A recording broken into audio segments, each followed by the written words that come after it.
Got the Pink Floyd shirt out. Hey, people are dropping like flies, huh? Everybody's dying. Today, Hulk Hogan, huh? Rest in peace.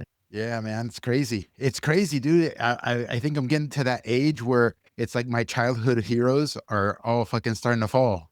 Yeah, it's crazy. You know what they say too, that death from like famous people or big people, it always comes in threes. So you have Right. Ozzy Osbourne, Hulk Hogan. Let's see who's next, bro. Sad. Yep. I think Hulk was the third one. I forgot who the first person is. Oh, really? Yeah, anyway, I don't know. Maybe it was somebody just too old for me to be aware of. Yeah. Did you used to watch wrestling as a kid? Yeah, who didn't, dude? Fucking Hulk Hogan, Zeus. I don't know if you know who Zeus is. I've only obviously I know Hulk Hogan, right? But there was like a documentary about him, and it was him, Ric Flair, Right. the Iron Sheik, Yeah, hell yeah. legends, bro. So Yeah, Macho Man Randy Savage, Jake the Snake Roberts, The Undertaker, Andre the Giant. It was amazing time to be alive, dude. yeah, my era was more of I think it was called WWE or Right, WWF with The Rock and Undertaker. I remember watching right. that as a kid. And The then redneck. Who's the bald redneck? Stone Steve Cold. Austin. Yeah, Steve Austin. That guy's a legend, bro. And Good then when you times. get old, but then when Is you that get older and yeah, you find out that it's fake, you're like, what right, the fuck? right. Is it still going on, dude? It is, right? Yeah, I think it is for sure. It's just not as big. Yeah. Who's what's his name? The owner of it, Steve McMahon or something. Right. There's a good documentary about like him starting it, and that guy was wild, bro. He was the Yeah, owner, and then he would get into the ring and fight the fight the fighters or whatever. It was insane, bro. yeah, no. McMahon he's kind of like the Dana White of his time, you know? Yeah, 100%, dude. Like Even hardcore, didn't give a fuck, played the part yeah, for sure. He was the villain, bro. But and built a massive empire from nothing. yeah, for sure, for sure. Anyways, this isn't the wrestling podcast, so we'll get into it, dude. Okay, cool. It kind of is because I don't know if people know that about a year ago, maybe 18 months ago or 2 years ago, I forget, MLS hired a former WWF or WWE like executive. I don't know if it was a marketing person or whoever to be their head marketing person. So it's all kind No of way. related because MLS is kind of like a orchestrated sort of entertainment product. Are you serious, bro? Oh yeah, I'm dead serious. 100%. I mean, it makes sense because you look at MLS and it kind of is. I mean, I don't want to say the matches are staged and you know, hey, here's the script. This is gonna be the score, but it kind of is just a circus, bro, a circus act. I'm looking it up now just so that people don't have to do the work for themselves if they care to. So let's see. Let's see. Ask Rock. There was one guy. It says Kevin Egan. He used to be an announcer for the WWE, and then he became an announcer for MLS. Shocking, bro. No, it's a woman, dude. It's a woman. Oh, here. I found it. I found it. I found my tweet. Hold on. This is so good. Okay, let's see. Oh, it is US Soccer. You're right. US That's Soccer has even hired a new chief marketing officer who will help with the federation reach its strategic vision. Catherine Newman. Catherine Newman.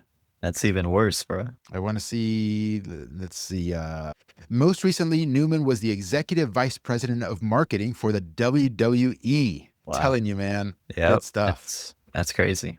Well, now you is she still in the role or I mean, probably. This is probably? Yeah. dated July 9th, 2024. So 1 year ago. Oh I don't yeah. think anybody leaves their job after 1 year. Yeah. That's wild, bro. But I don't know, dude. I don't know what's wrong with our country. I sent you the picture of U.S. soccer.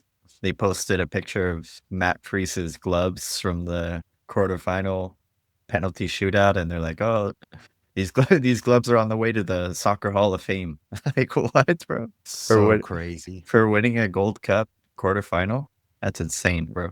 It's so crazy, man. It's so disgusting too, in my opinion, that they have bureaucrats inducted into the Soccer Hall of Fame as well. Like little like bureaucrats never kicked a ball in their life, never did a goddamn thing. Actually, did great work to monopolize the sport under one company, And Hall of Fame worthy. Don Garber, Hall of Fame worthy. His right hand man, Tim Abbott, if I even remember the name correctly. Oh, Hall of Fame. And all these guys are Hall of Famers, never kicked a ball in their life. And actually, there's a track record, historical track record. You can Google it, find it, of them talking shit about soccer because, like, some of these guys, like Don Garber, were NFL people. Right. And so they would literally talk shit about soccer. Yeah. No, I just looked it up too. Did Don Garber ever play soccer? No, he did not play competitive soccer. Well, he played casually as a kid. His athletic background included basketball and baseball and football. So we got a guy that casually kicked the ball in his backyard, and now he's running basically everything in this country. Bro, he did not kick a ball either casually in his backyard. That they just put something in there, dude. Back in my day too, right when the internet was barely starting and stuff, and there wasn't a lot of history. Every fucking coach and their mom would say that they played pro. They played Oh pro in yeah, Mexico, or they played pro in Poland, or they played pro in Yugoslavia, they did. and there's no way of verifying this stuff. Yeah, Hilarious. and it still happens, Gary. It still happens. Re- I can't tell you how many coaches I've come across, or I talk to parents, and they're like, "Yeah, we just signed with a new team. Our coach played professional in El Salvador in the second division. He was there for 7 years." I'm like, "Oh, really? Like, have you seen any matches or anything?" They're like, "No, like they don't exist." It's So like, how good, can man. So yeah, good. how can you verify that stuff, bro? They don't. It's insane, dude. No, the English coaches, right, with the accent get a bad rap here in American soccer for a variety of reasons. Some good reasons, some not so good reasons. But they were guilty of this sort of stuff too. It's like, oh, in England, played pro, division. You have to understand the fourth division there in England is like better than the first division here in the United States. It's like serious stuff. And with the accent, people would just bought it. And if it's a Mexican or Latino who also has an accent, it's like, oh Yeah. yeah, he played pro in Guatemala for sure. For sure. Well, yeah, not even in terms of the English, not even just they were professional players, but they'll say, "Oh, I was an assistant coach of a third division pro team in England." And I mean, think about how many leagues there are, bro. They actually have promotion relegation, so it's easy to become a professional assistant out there. So Totally, totally. And how often do professional assistants get like documented online? yeah, It just doesn't happen, so you get away with it. yeah, The stuff is so hilarious. The scammers are out there, man. yeah, it's crazy, bro. It's crazy. Anyways, before we get into the actual topic of today, I think that's a good segue into what we were just talking about. Everybody's seen Messi skipping the All-Star game. There's been, I don't know, thousands of tweets that are all along the same line as what this guy said. Eric Goodman, this guy's take was the worst. He said, Messi bailing on the All-Star game is more than just a soft, annoying decision. It's a short-sighted, this is the best part, Greg, reputation threatening, full-on diva move that shows a middle finger into the face of MLS and all its fans. Do you think Messi actually cares about his reputation or his perception to the American fans? Like, come on, guys. What are we talking about here? Sometimes I actually don't know if these people, and this is a reporter, right? If you look at his bio, Yeah, yeah, he is a it's like an reporter. actual reporter, journalist, or something. First off, you know what I think of them. Secondly, this is even worse. Um, Sometimes I don't know if they're being serious or they're doing it to get engagement. You're You know what I right. mean?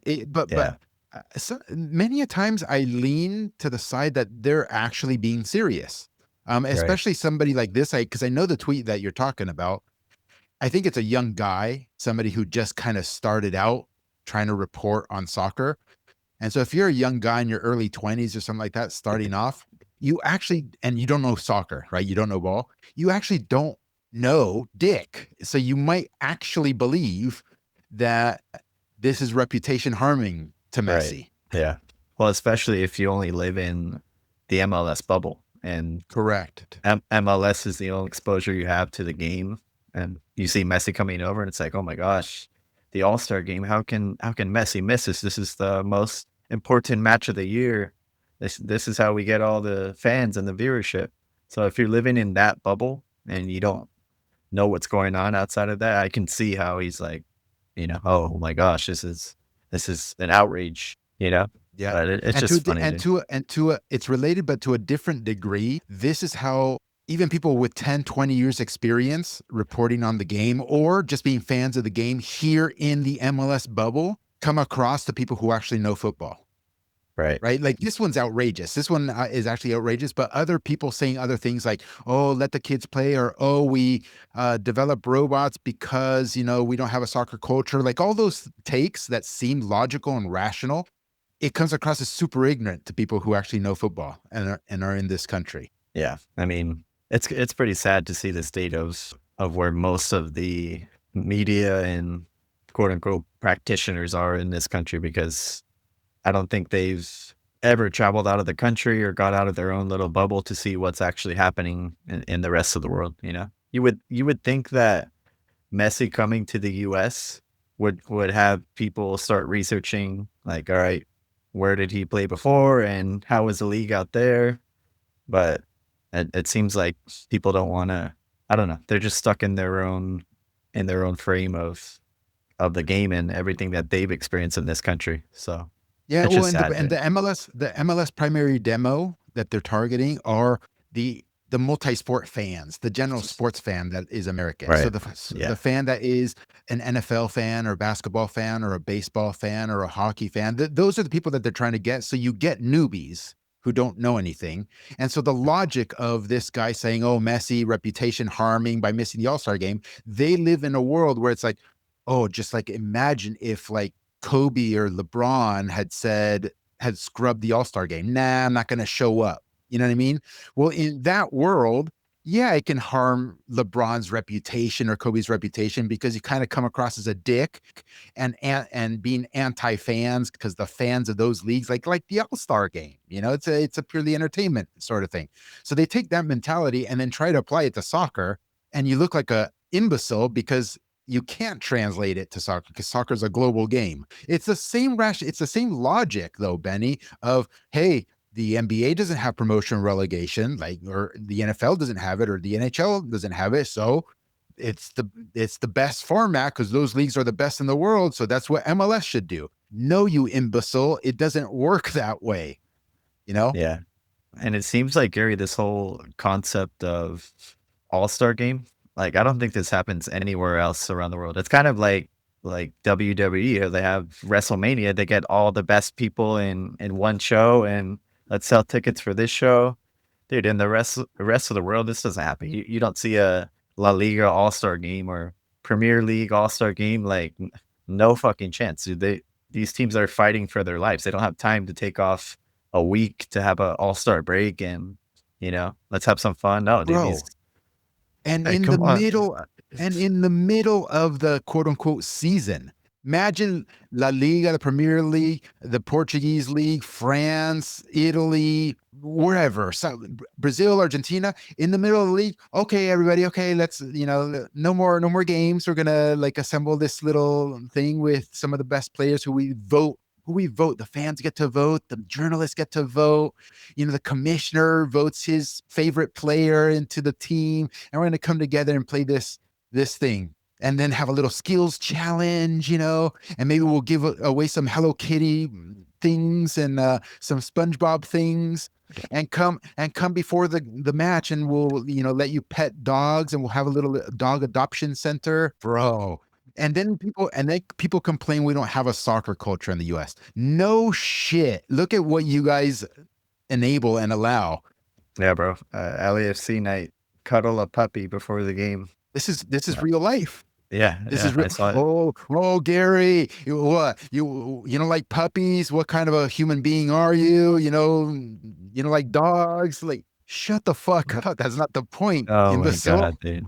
Hey, listen, the only time in Europe when a war was stopped to play soccer was literally during World War One, when they took a break on Christmas Day and the soldiers came out of their trenches. Britain versus Germany. Let's have a quick match, and then we go back to killing each other, bro. Since then, no I, more I've All heard Star that breaks, before. bro. I've heard that before, Benny. Is that a true story? I've never Yeah, dude. verified it. Yeah, Yeah. so it was on Christmas Day, and literally both countries came out of the trenches, put up the white flags for a day, and they had a soccer match against each other, bro. Ever since then, Badass. ever since then, bro, no more breaks, bro. It's just straight killing each other in the league. Damn, So man. that's That's a crazy story though. No, it shows you Very, how much football can connect people. And like imagine in the yeah, middle of a war, you're this guy just killed your brother, and it's like the next day, all right, let's take a truce. It's Christmas. Let's play a game of soccer. Pretty yeah. cool. It's why it is pretty crazy. I don't want to get us off too far off track, but as I've always said, and I'll keep repeating, I'll repeat it now, that soccer is more than just a game. It's more than just entertainment, and not just soccer, sport in general. Um, it's the reason it's so appealing to many of us, to all of us, frankly speaking, is because it's like a simulation of war. Competition is a simulation of war. No, people aren't getting killed. Yeah. And the consequences aren't as dire, but we enjoy it because there's victors and there's the defeated and there's all the constant struggle and there's a physical component to it all. And you have to prepare for it physically and mentally, and then you have your clash, and then somebody wins and somebody loses. There's something deeply genetic about it all. And that is why sports are what they are. So when folks say, oh, it's just a game, it's just for entertainment, no, it touches the core of people. And I won't dive into all this stuff, but understand, ladies and gentlemen, because I'm heated because I got a comment on YouTube that was stupid, in my opinion. Okay. They're like, "Oh, I kind of grew up and realized that soccer isn't that important. You know, I kind of like matured or something like that." Bro, maybe you just matured because your kid ended up not making it, so you don't give a shit about soccer anymore. But all those years, you actually did give a shit a lot about soccer. Or maybe you had a business in soccer and the business got annihilated one way or another. And the way you cope with these sorts of things is you say, soccer is just not that important anymore. It is important while it's your livelihood. You bet your fucking ass it's important. Coaches give a shit because it's your paycheck. Clubs give a shit because it's their business. Apparel companies who make jerseys and stuff give a shit because it's their business and they employ people and it's people's livelihoods. Parents of players give a shit because their kids, enjoy it, have passion, maybe aspire to something. Maybe they aspire to play in college one day, or maybe they aspire to be on the varsity high school team one day, or maybe they aspire to be a professional one day. So you best believe it's more than just a game to those parents and to those players.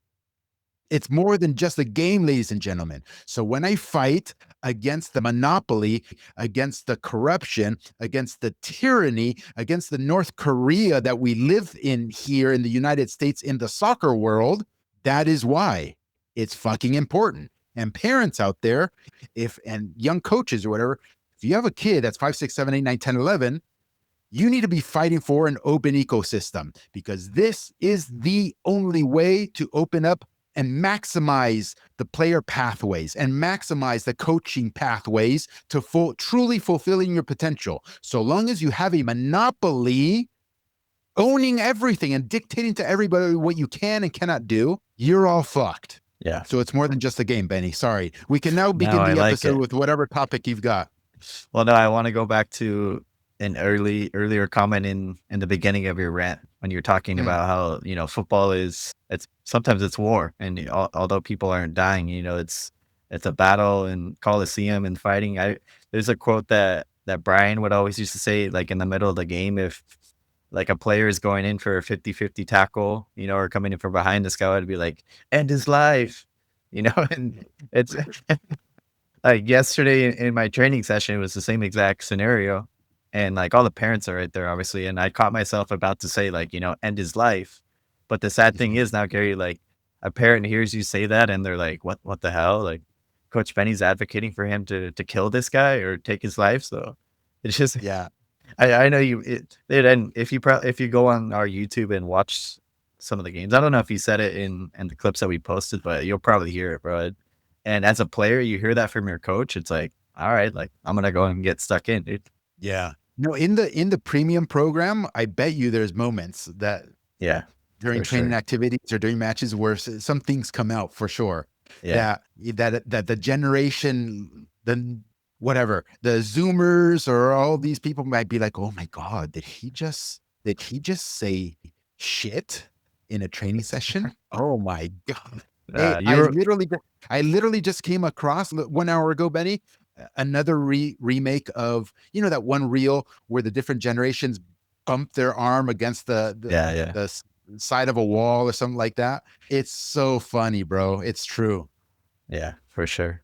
You remember Brian saying that though, no? He said that a lot and Well, his life. 100%. I've also Or remember. You you remember? probably said it too Yeah, I've said out all so the many time, things. dude. You remember Austin Lane? No, I Austin, don't. It sounds familiar. Player, no? Austin. Former player? Yeah, yeah. He played with your older brother Danny, outside back. Also went on to play for like an NAIA college, full ride. He was a decent player, but in one particular game, yeah, like whenever this was 15 years ago, I don't even know. Austin did something right, and we've been training a certain thing for forever, right? Um, he's like, God damn it, you make me want to kill myself. Brian said that? Brian said Yeah, that? yeah, yeah, yeah. Oh man. Yeah, dude. The things you could say back then, dude. And Now you get canceled. folks, yeah, and folks, don't be dumb, okay? I think it was U18 or something like that at this point. You guys have to understand also what it's like around the world. This is a this is so soft, Benny. We're Yeah. so soft. Well, dude, you even saw Pep. I think it was a year ago or maybe 2 years ago when I think they were on a streak of losing 5 games or 6 games, and the reporters are like, "Oh, like how you feeling?" This guy's like, "I want to kill myself," or like, "I want to hurt myself," or something. And then the National Suicide Prevention came out against him, and he had to come out with remarks saying like, "Oh, I didn't mean that, and I'm sorry if I offended anybody." It's like people just take things to the next level, bro. That's just the culture Hey, out there, bro. It's not like that, Pep actually wants to yeah, go and slit his wrist, bro. Like, come on, you yeah. know? Well, hopefully the pendulum is swinging and the culture is gonna go back to hard men at that point again. Like, hey, we just saw. Look, we went from a Jaguar ad that was super woke, super crazy, and to today or yesterday, who is it? Sydney Sweeney is doing a nice little I saw that one. advertising campaign with American Eagle. Okay, looks like the culture is the world is healing, Benny. Yeah, that was a nice ad. Not Not bad. gonna lie. Yeah, not bad. I might have to go to American Eagle later, bro. Hey, the stock popped up like 20%. No way. Yep. Damn. The world Well, is healing, Benjamin. Good. And that means that we have a chance in soccer to actually go away from being soft to, you know, getting a little bit more serious. yeah, for sure. All right, dude. 30 minutes into the episode. Let's get into it, bro. Go for it. I want to, and this is along the lines of some stuff that we're already talking about, but I want to talk about, the qualities of a great coach or the qualities of a great youth coach. And how can you define if a coach is actually good at player development? And I know you've written some articles on this specific topic, so maybe we can link those to the show. But in one of the articles, Gary, you say that in order for a coach to actually be good at player development, there's two non-negotiables. The first one is, does he coach a possession-based team, or is he implementing possession within his teams?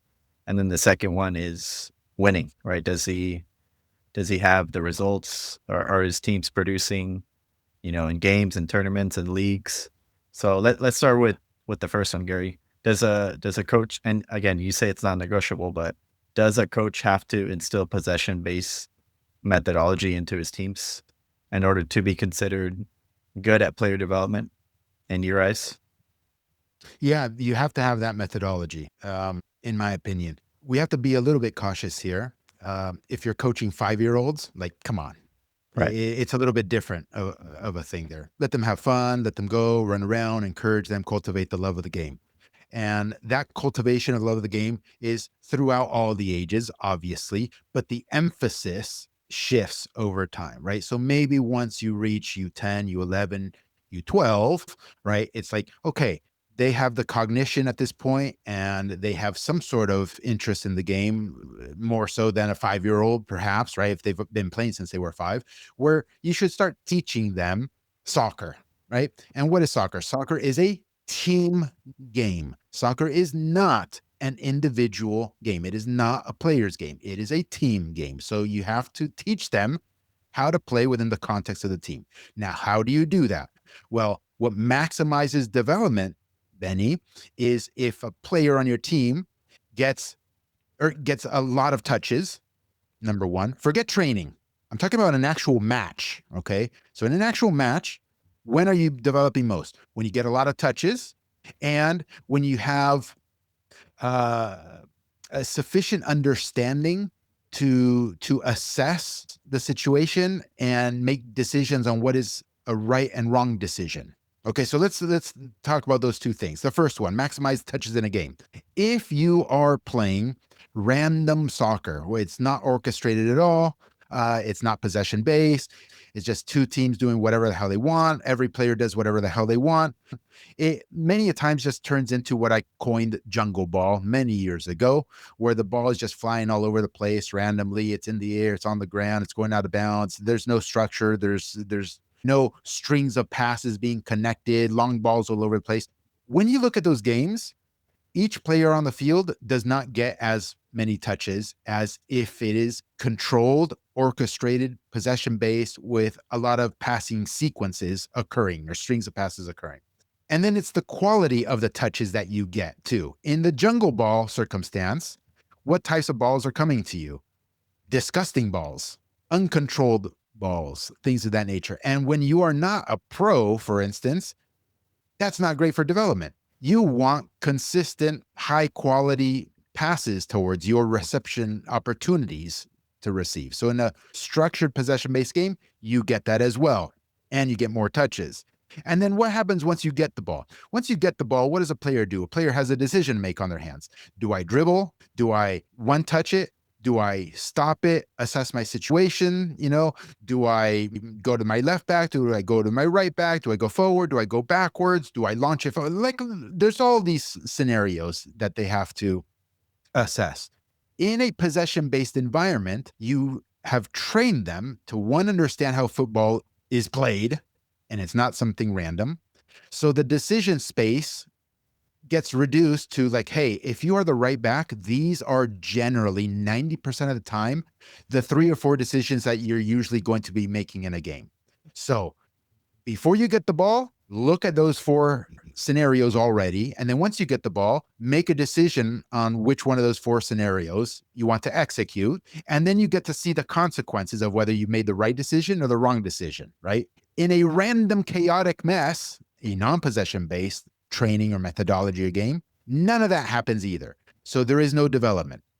In the end, it just turns into a pickup game. So that's kind of the scratching the superficial reasons as to why you must have a possession-based methodology as a coach. So let's look at, for example, Gary, like a Mourinho. Obviously, Mourinho's not a youth coach, okay, but Mourinho in the past has been described as, a counter-attacking coach, extremely well organized defensively. If a youth coach does this, Gary, I mean, obviously you look at Mourinho and are you going to say that Mourinho doesn't develop players? I think of course he does, but it's not a possession-based team. So is there anything wrong with having a system or a philosophy like that? I mean, look at the success that Mourinho has had. Yeah. So many strings we can pull on here. If we're talking about the youth level, should a coach teach their players how to maybe bunker or be defensive in a low or mid block, as they say, wait for the opponent to make a mistake or try to incite the opponent to make a mistake and then counterattack? Yes, coaches should do that. Okay. Should it be the core of their philosophy where that is what their team does every single match? That's dumb, because you have just eliminated what I went on a rant on as to maximizing a player's number of touches in a match. Well, you aren't going to maximize your number of touches if you relinquish possession to the other team. You're going to minimize the amount of touches that you get, which is not good for possession. And then once your team gets possession, if you are going to counterattack, like in your Mourinho example, great. That's an important component, but again, you're minimizing the amount of touches on your team. So if you counterattack, that's usually like a long ball, or maybe just 2 or 3 passes maximum, and you're already in the opponent's offensive third with something coming out of it or nothing coming out of it. So every possession that your team has is only 2 or 3 touches, and you've lost it again.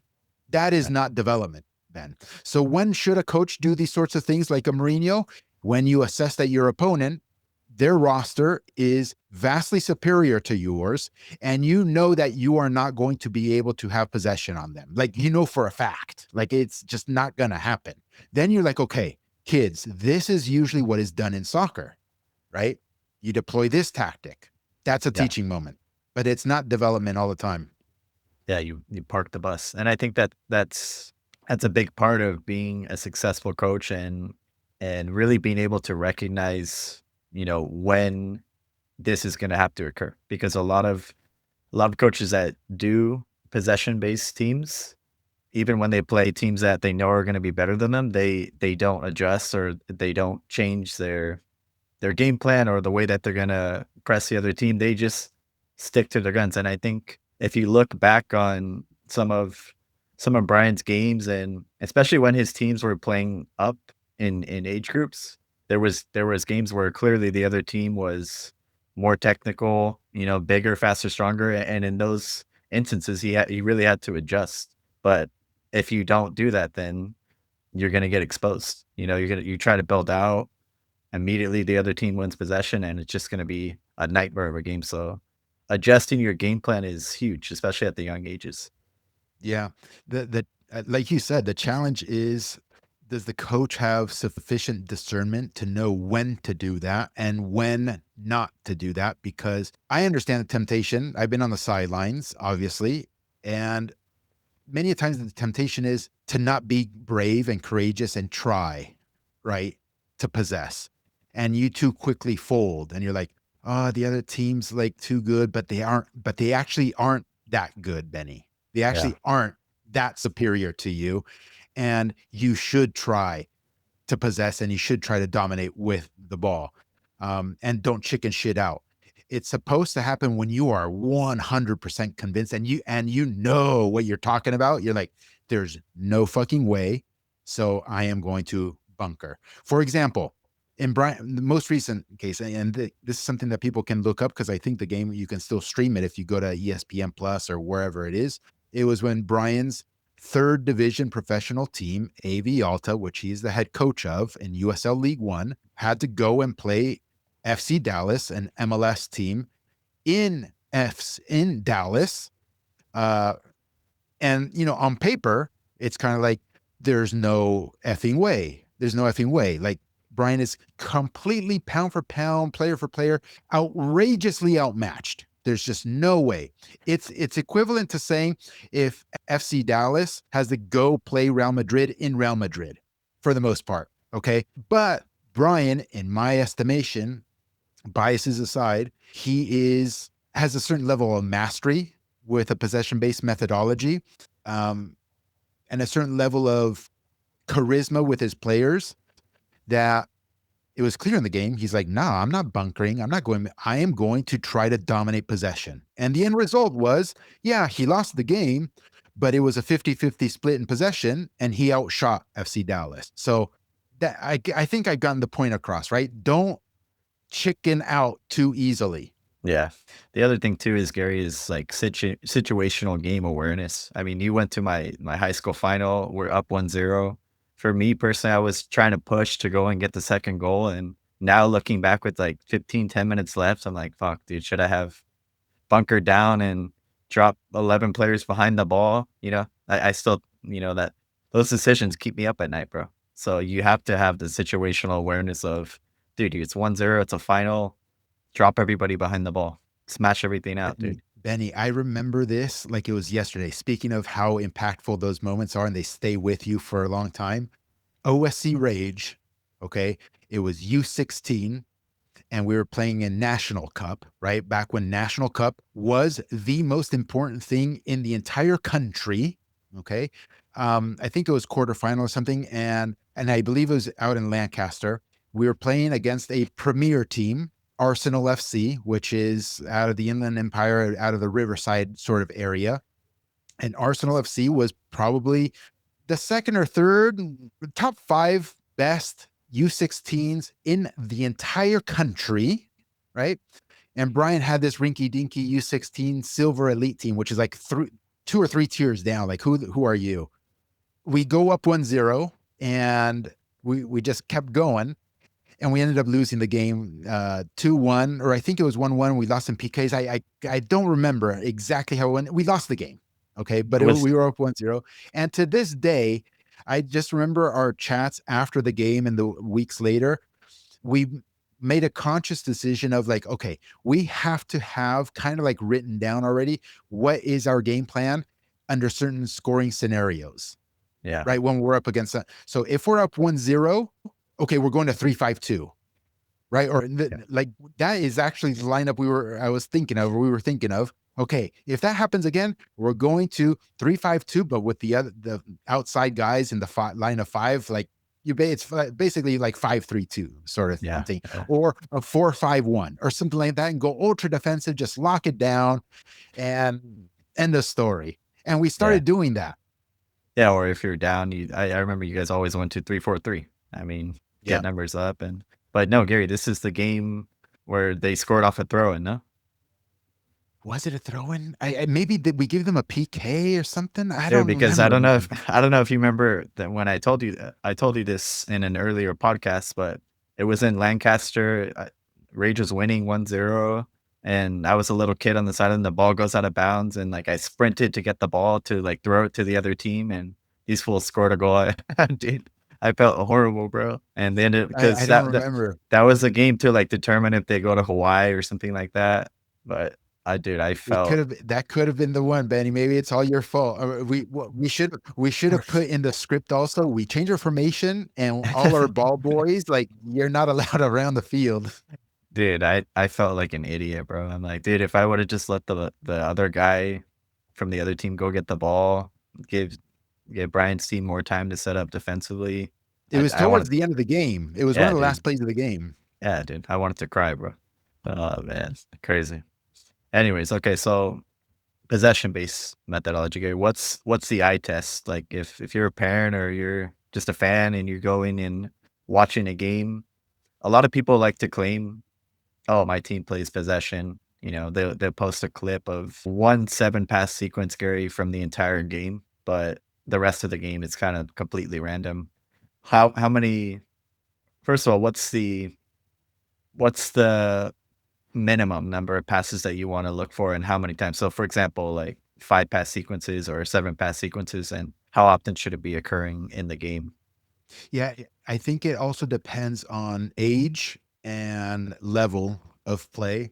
Because if I say, oh, just go and see if there's at least a 5 pass sequence that happens 10 times in a match, um, and people are going to watch an MLS Academy play, well, you're Yeah, going to see that happen, right? And then, the criteria for are you actually a possession based team changes, because I'll go and watch an MLS Academy play. It's it's shockingly bad, Benny. It's not possession because it's not really orchestrated and it's garbage and trash, but that's a whole other layer uh, to discernment. But if you're starting young, right, you go watch a random U11 game and you're going to have to inform me because you're out in the fields every weekend still, as opposed to me. You go watch a random U11 match, seeing a 5 pass sequence is kind of rare, probably. And seeing at a minimum a 5 pass sequence, maybe 7 times in an entire match or 10 times in an entire match, probably doesn't happen. Maybe it's 1 in 100. I don't know what the statistics are. I'm just going off of my personal experience from years ago. So that is what parents should be looking at that sort of level. And then it progressively, those numbers should be increasing with age and should be increasing with level of play as well. So maybe at U14, you should be seeing 10 pass sequences, stringing 10 passes together, maybe 3 times in a whole match, maybe four yeah, times in a whole, that 10 pass sequence is no joke. That's like real possession at that point. And then as you go even higher, Benny, it's like, okay, where are those sequences happening? Are they happening only between the back four, under no pressure whatsoever? That's one thing. Or are they happening in the opponent's half? If you have a 10 pass sequence in the opponent's half and the opponent is kind of trying to pressure you, Wow. Okay. There might be something going on there. Yeah. And especially, Gary, if, like, for example, because we always say it, like, teams are sandbagging, right? But if you're a flight one team and you're playing against a flight two or a flight three, your team better be having a 15 or 20 pass sequence. It shouldn't be 5, 6, 7. You lose possession, and you know what I mean. If you're completely outmatching the other team in higher quality, then yeah, you should be keeping way more possession. You know. Totally. That's another metric. That good point, Benny, is you also have to judge the relative strength of the rosters. So if Yeah. roster A is way better than roster B, and then roster A is showing some of these passing sequences, then it still might not be a possession-based team with a great coach doing possession-based methodology, because naturally, by nature alone, that'll happen. Yeah. You know, So you then, can have an MLS team scrimmage against a college team or something like that. And the MLS team might be shocking, terrible. They're bunker and counter. They don't give a shit about possession, but naturally they're going to possess the ball because they're so far superior. And vice versa. Vice versa. Here's another thing. If you're, in your estimation, team B, which is worse than team B is having these passing sequences against a superior opponent, strong signal that there's something good going on with that coach and that team. so the second metric, Gary, is obviously winning. I know we talked about this topic a lot, where we say, winning doesn't always equate to development. Because what you'll see a lot of times, Gary, is especially in the youth ages, and we bring this up a lot.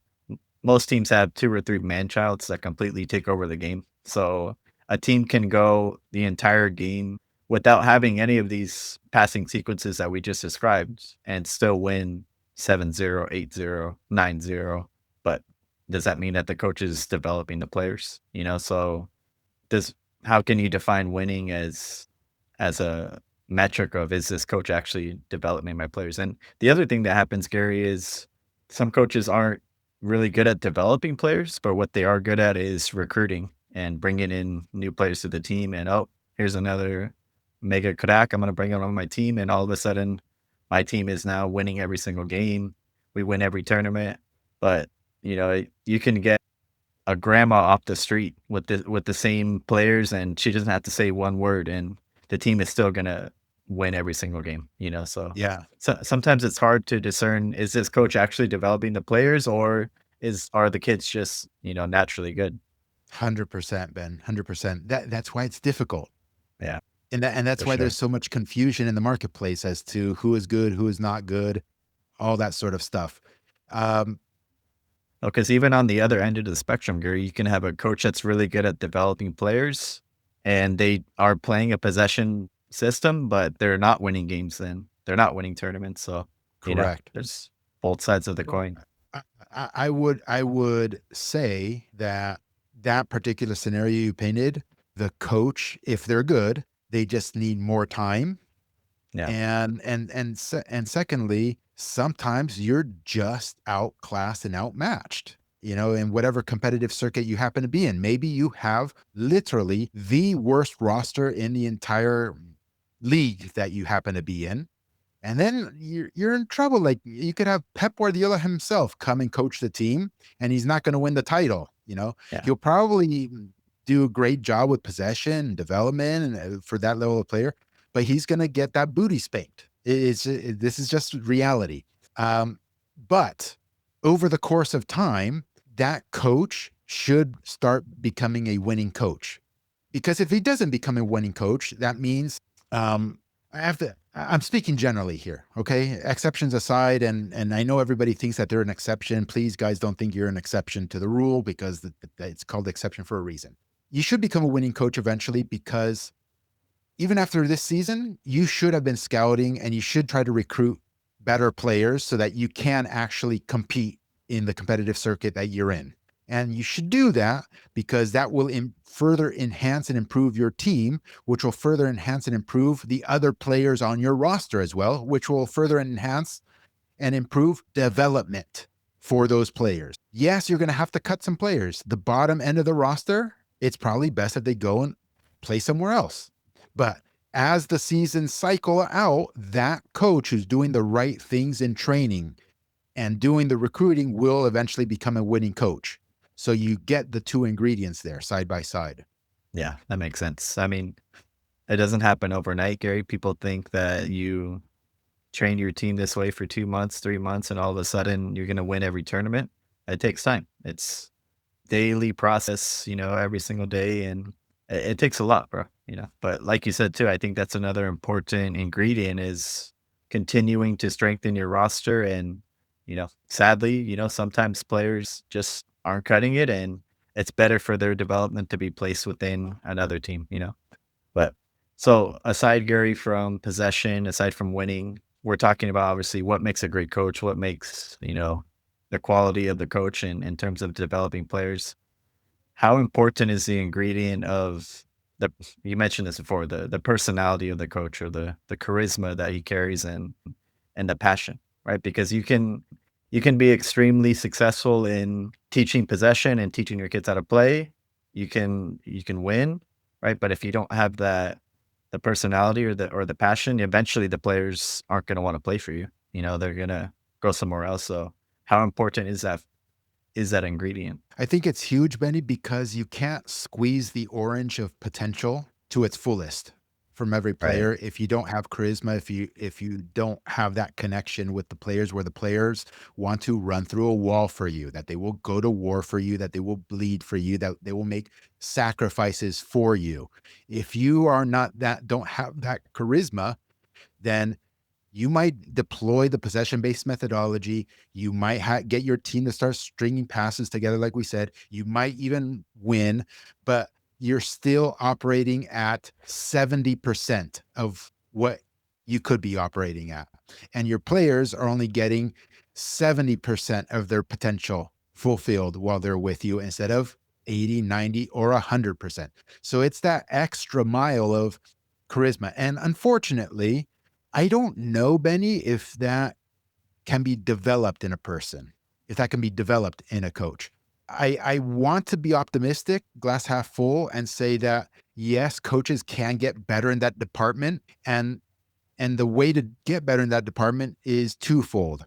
One, you have to want to get better in that department. You have to want to be able to change your personality a little bit one way or another. And then two, I think the active ingredient is mastery of your craft. So if you truly master your craft or have that breeds supremely high confidence when you go to teach this craft. And with that supreme high confidence, it's contagious, right? The players will sense it, and then that's charisma. They'll be like, wow, Benny knows what the fuck he's talking about. This is incredible. Like, I am going to follow this man because he knows what he's talking about. And if he knows what he's talking about, then he knows what is good for me. So I'm going to do what he says. Yeah. The more you know, the more you flow, Yeah, that's good. Pretty good. I'm honestly. going to steal that. No, Hey, but I and mean, but a lot of it might just be hard coded in people. Some people are just super introverts and they can't change. I don't know. yeah. Well, you look at it like an example that I like to use is, teaching communication to the players, right? When you get a really quiet kid, and obviously we all know that communication on the field is massively important, and you try it instilling it in them, you're getting on them in the rondos and the games, telling them to talk, and maybe they'll talk for, the first minute after you tell them that, but then they resort back to their little shell and are just quiet. I mean, 90% of the times, those kids don't change. All of a sudden, they don't just change their personality and start screaming at other players on the field and, demanding. And especially as you get older, I think it becomes even harder to change your personality and your way of living. But I don't know. I'm sure there's been research done, Gary, is can you change your personality? Can you change the charisma that you have? But it's interesting, bro, because I played for some coaches, Gary, that were just, I don't know, the best word to describe them was is boring. And so you kind of lose interest in the game, lose interest in the team. This guy's going on a massive rant and you're thinking about something else completely different, right? I remember when playing for Brian, right? Anything that this guy said, not only myself, but all my teammates, your eyes are glued to him. You want to know what he's saying. You can tell he knows what he's talking about. So I think the personality is huge too. And the other ingredient is you have to care, because you can't fake Yeah. caring. You Yeah. can't fake it. People know whether you actually care about them or just talking. Right. Yeah. What when you say care, Gary, you're talking about like the individual relationship with Yeah, the player, like I right? care, like, yeah, like I care about you, Benny. I love you, Benny. I want what's best for you, Benny. It needs to be real. Yeah. Thanks, Gary. Appreciate that. You know what I mean? Because I I do. think Yeah. that is a significant piece of Brian's charisma. He actually cares about you. Yeah. Do you think that was do you think that has to do with your background, Gary, and how you were raised, or what do you think it is? I don't know. I don't know, Ben. That's Or is it just some people and not even just about caring. I'm talking about, the charisma, the personality, do some people just have it and others don't? Or is it a trait that needs to be learned? I don't know, dude. It's interesting. I don't know. It's the nature versus nurture conundrum. Yeah. I don't know. Because I've seen people who you would think are like introverted and reserved and stuff, and I have seen them blossom. And I'm talking outside of the soccer environment as well. You know, you Right. see them blossom, and usually the common element, if I may venture to say this, is that they become very competent, supremely competent in their craft. And with that comes confidence, and with that there's sometimes a desire to teach. And when you have an authentic desire to teach, that means that you actually care about the recipient learning, because you think it's good for the recipient overall, right? It's a good thing for them to learn the things that I have to teach you. So that's what leads to the caring also. Yeah.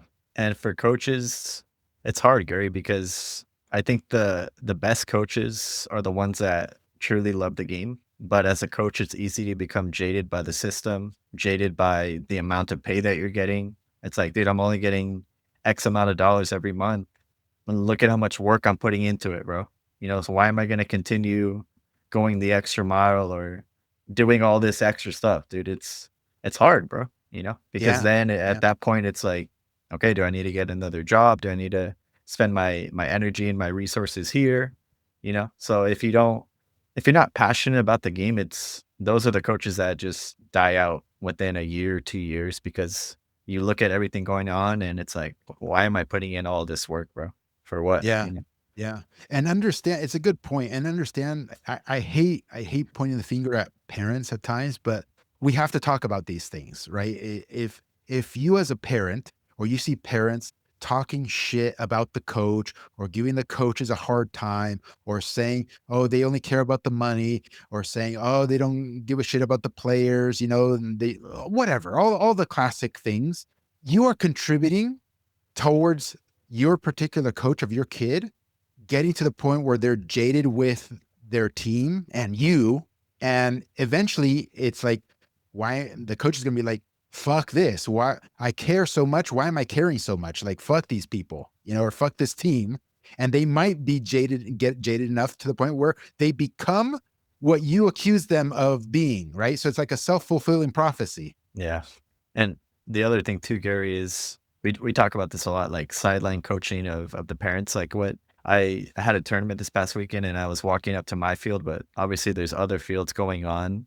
And every field that I walk past, you hear a dad or a mom giving like specific instructions, and you see the coach on the sideline just like shaking his head, like, what are you guys doing? And I think you said this or somebody else said this, like no, in no other profession do you have other people coming in and telling you how you should be running it or giving advice to, your employees or your players.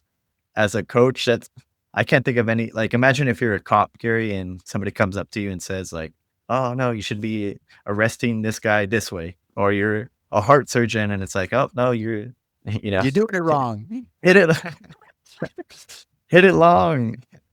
Cut the vein long, or you know what I'm saying? Like, what Yeah. other Yeah. profession do you have to deal with that type of shit? I I don't read in an understand. article once that you're supposed to cut the artery horizontally, not the way that you're doing it. Like, just Jesus Christ.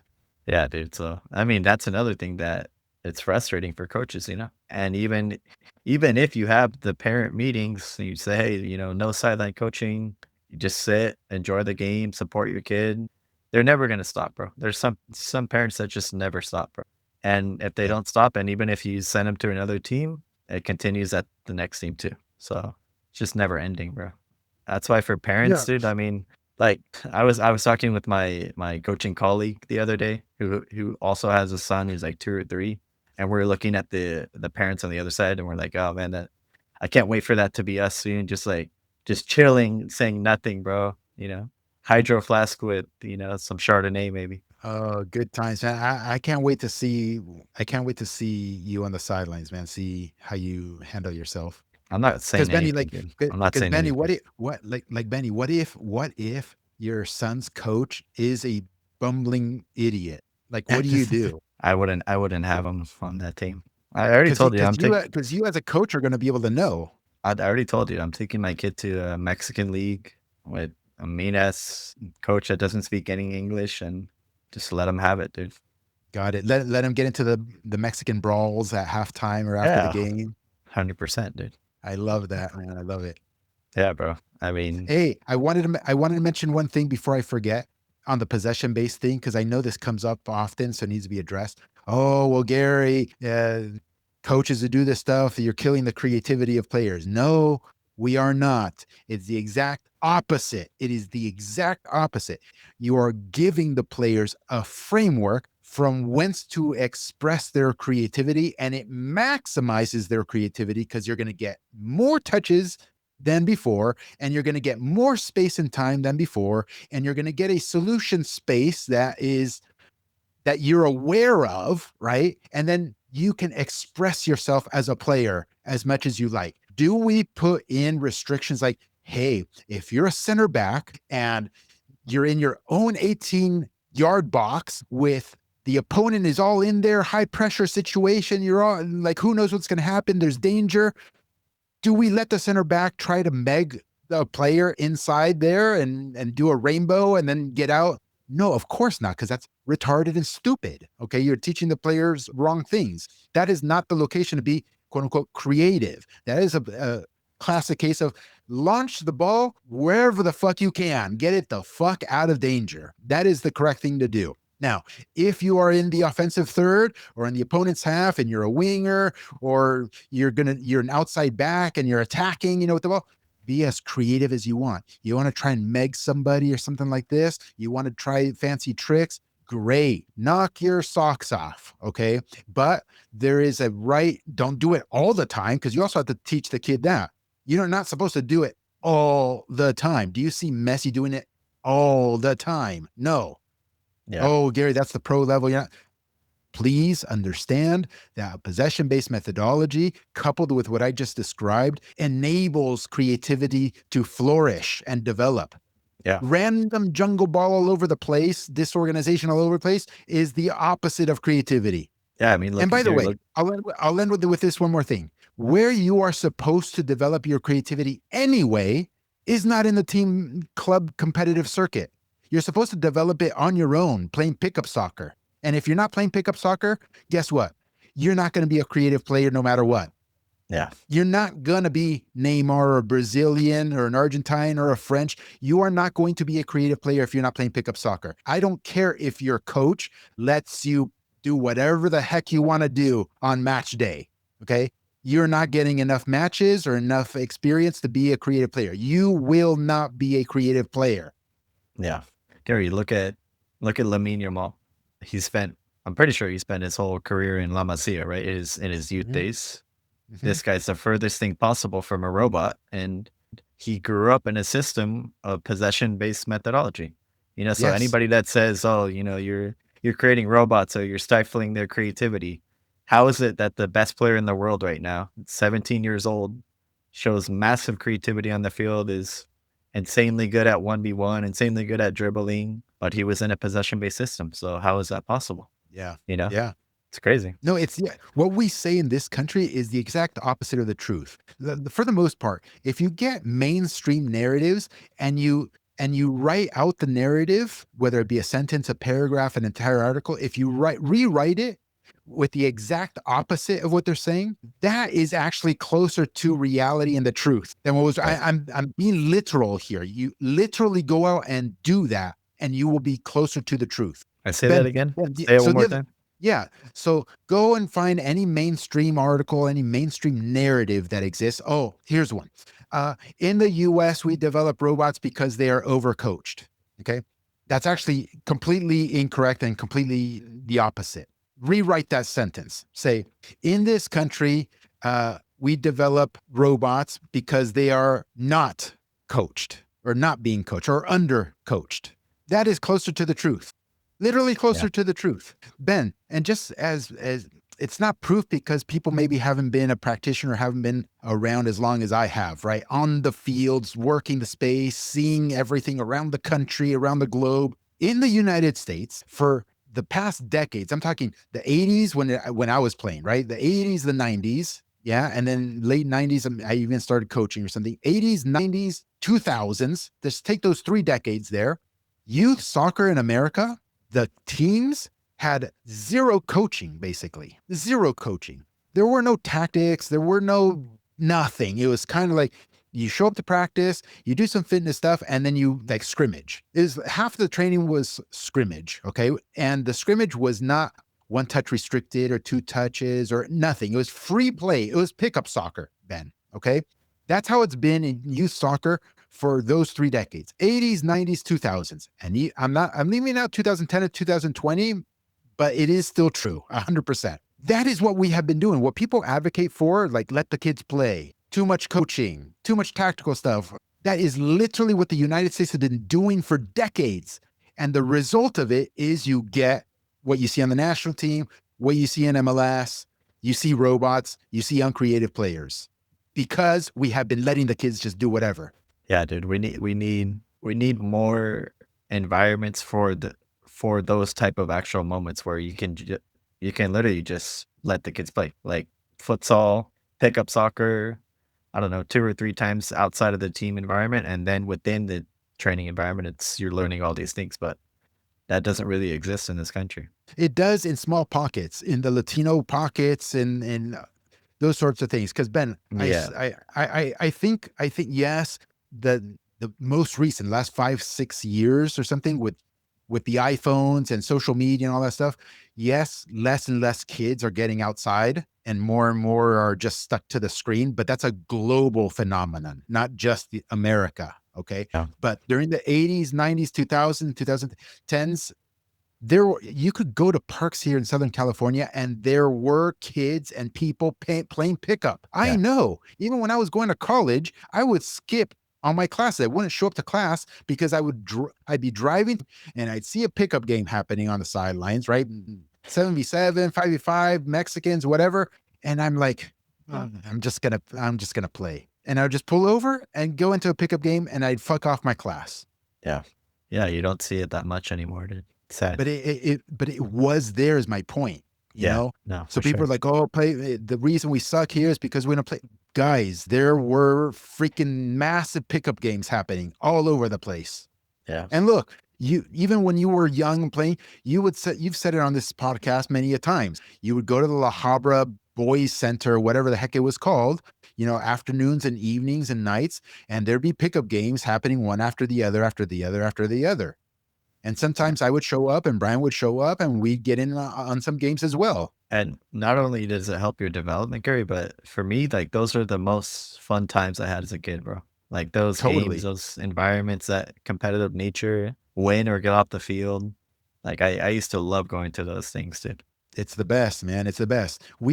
Maybe we should try it again. I just don't think it's going to work. And maybe it's a waste of time because we kind of tried it, but I think we've learned enough lessons to maybe try it better. And we set up pickup games again, but we have to make it kind of organized and structured. And you know what I mean? Kind of like Yeah, almost yeah, like a pay to play pickup thing, but all the parents, everybody have to understand the rules, right? It's pay to play pickup, but you might drop off your kid and he might only get into one game in 2 hours because yeah. maybe nobody picked him to be on their team. And once he got on, no, I swear to God, but that's part of it. But bro, that's part of it. That's Can part of you it. can you imagine, bro, the soft parents coming to you after like, Gary, I just paid $15. Nobody picked my kid. He sat there for 2 hours. It's part of it, man. But Right.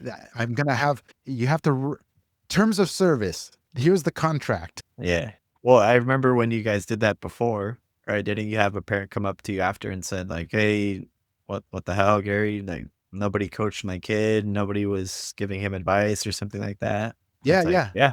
yeah. So, Totally, totally. I thought you guys were gonna be coaching them, doing drills, and I'm like, what the fuck are you talking about?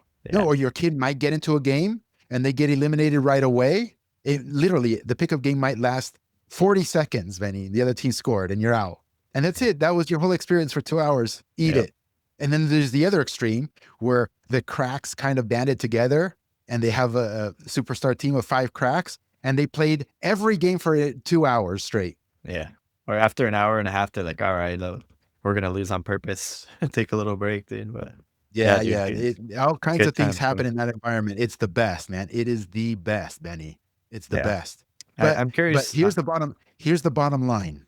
Ladies and gentlemen, the players, your kid, whoever it is that you're thinking about, the United States player pool as a whole, you are not going to be a creative player if you don't play pickup and aren't playing on the street. It ain't gonna happen. Yeah, I'm It's not curious the for you. coach. Like, It's not a coach's fault. It's not a club's fault. It's not a league's fault. It's not the system's fault. You are not going to be a creative player if you aren't out there on the streets playing. yeah, like what I brought up my example, Gary, of Lamine Yamal. Obviously, he spent his whole childhood basically in La Masia. I'm curious if they allow them to go out and play pickup, or if they organize their own. Like, how do you think countries across the world, and especially like youth academies, do they just let their kids go and play, or do they organize it themselves? Or I'm curious. I'm not there and I don't work there, Benny. All I can say is the reality of everybody's story, whether I meet them in person or whether it's not in person and just through other people, or if I'm just reading from their own testimony, their own biographies, or their own interviews. They play, Benny. Whether their academy or club allows it or doesn't allow it, they don't give a shit. They're on the streets playing. Yeah, no, for sure. You remember Billy Bizarro, no? Yeah, of course. So he went to Legends, and Mhm. he started this whole thing. Do you know Silver Lakes, the Yeah, massive of bowl? course. So within Silver Lakes, they built like, I don't know, 3 or 4 like nice futsal courts, and Billy started this whole futsal program where it's just open to all the kids to come and play. And I think we need more of that, dude. Not as much structure. Allow the kids to just show up, drop their bags, play. I think this country needs more of that. Yeah, but you need a business model to sustain it though, Ben. There has to be a Right. business behind it. No, I'm sure they do, dude, because they have. Yeah. I think they started teams and stuff like that within their own club players, and extra stuff. But Perfect. If legend. if if if ultra wealthy, ultra high net worth people are in our audience and you want to do something like that, well, everybody, it has to make sense for everybody, but you've got willing partners here that with a network, maybe we can make that happen. Yeah, You put up the money, we put in the legwork, we have ourselves a business and we bring it to life. for sure. That'd be sick, dude. All right, brother. Good stuff, man. All right. Rest in peace, Hulk Hogan, Poor Ozzy Hulk. Osbourne. That one came out of nowhere, dude. I didn't even know he was sick or anything. Yeah. Well, yeah, they were in their 70s, weren't they?